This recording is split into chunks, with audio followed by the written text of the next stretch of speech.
Et je répète que, comme je le disais tout à l'heure, des endettements excessifs aujourd'hui sont immédiatement sanctionnés par les marchés, mais ce sont aussi des impôts pour nos enfants. Il faut bien qu'un jour quelqu'un paye ses dettes. Donc nous avons un effort collectif à faire, il a du sens, et c'est le sens qu'il faut redonner à cet effort de chaque citoyen.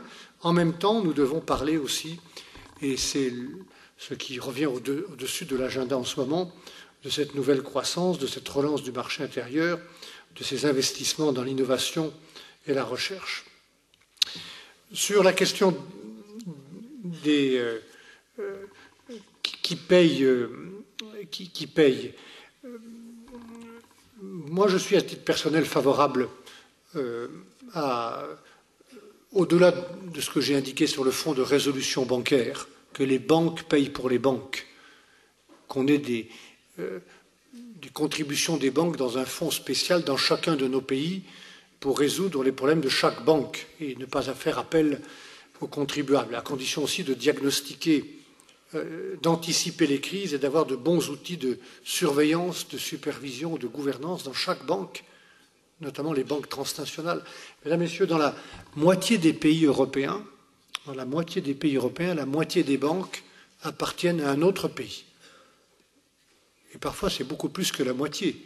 En République tchèque, c'est 85%. 85% des banques tchèques qui appartiennent à d'autres groupes, d'autres pays, ont affaire à des banques transnationales et donc à des risques systémiques. Voilà pourquoi nous avons besoin de ce système de surveillance et de résolution. Mais au-delà, moi je suis favorable, pour répondre précisément à la question du journaliste qui m'a interrogé, à ce qu'il y ait une contribution internationale sur les échanges financiers avec une petite taxe. On créerait beaucoup de ressources qui permettraient de relever un certain nombre de challenges ou de défis mondiaux comme on le voit aujourd'hui. Donc nous avons encore du chemin à faire notre propre travail d'assainissement dans chaque pays et au niveau européen, et puis aussi à convaincre au niveau international qu'il serait juste que sur l'ensemble des transactions mondiales, on puisse prélever une taxe pour relever un certain nombre de défis mondiaux. La troisième question qui m'est adressée concerne les capitaux. Dans le grand marché européen, et j'en suis garant, il y a une libre circulation des capitaux, comme une libre circulation des services et des hommes, des femmes et des marchandises. Ça, ce sont les 4 libertés qui caractérisent le grand marché européen. Et ces 4 libertés, la Commission doit garantir qu'elles s'exercent, même si j'observe que sur certaines d'entre elles, il y a encore des progrès à faire en Grèce ou dans d'autres pays. Ce qui est important, monsieur, c'est que ces capitaux qui circulent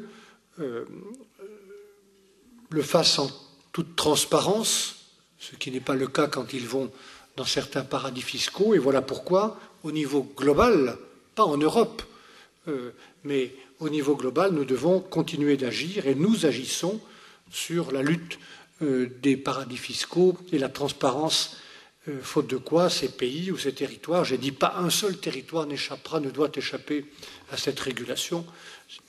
Ένα πρώτο δίλημμα έχει να κάνει σε ποιο βαθμό πάει σε μια συνολική αποζημίωση, κατά κάποιο τρόπο δημιουργώντας μια πεποίθηση ότι εάν μια εταιρεία σε ένα συγκεκριμένο κλάδο με συστημικά χαρακτηριστικά όπως είναι οι ασφάλειες και οι τράπεζες, εάν η συνολική αποζημίωση όλων των παθόντων οδηγεί σε λάθος κίνητρα και σε πιστωτικές πολιτικές οι οποίες δεν είναι υπεύθυνες.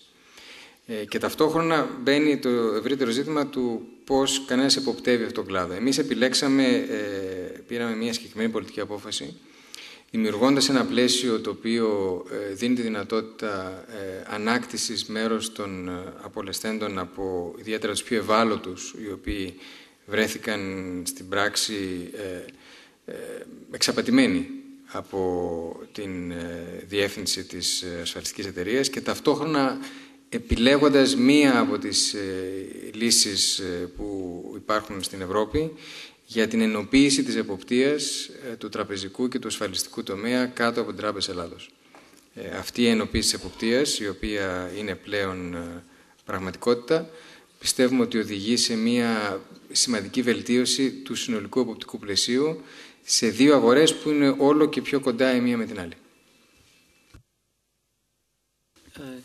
Κύριε Νανόπουλε, κυρία Ποδηματά, δεν θέλετε να απαντήσετε. Θα ήθελα να κλείσω την σημερινή μας εκδήλωση με το να ευχαριστήσω για μία ακόμα φορά τον κύριο Μπαρνιέ, τον Υπουργό των Οικονομικών, τον κύριο Παπακοσταντίνου, τον κύριο Νανόπουλο και ιδιαίτερα την κυρία Ποδηματά που εμπνεύστηκε και οργάνωσε τη σημερινή μας εκδήλωση. Σας ευχαριστώ πολύ για τη συμμετοχή σας.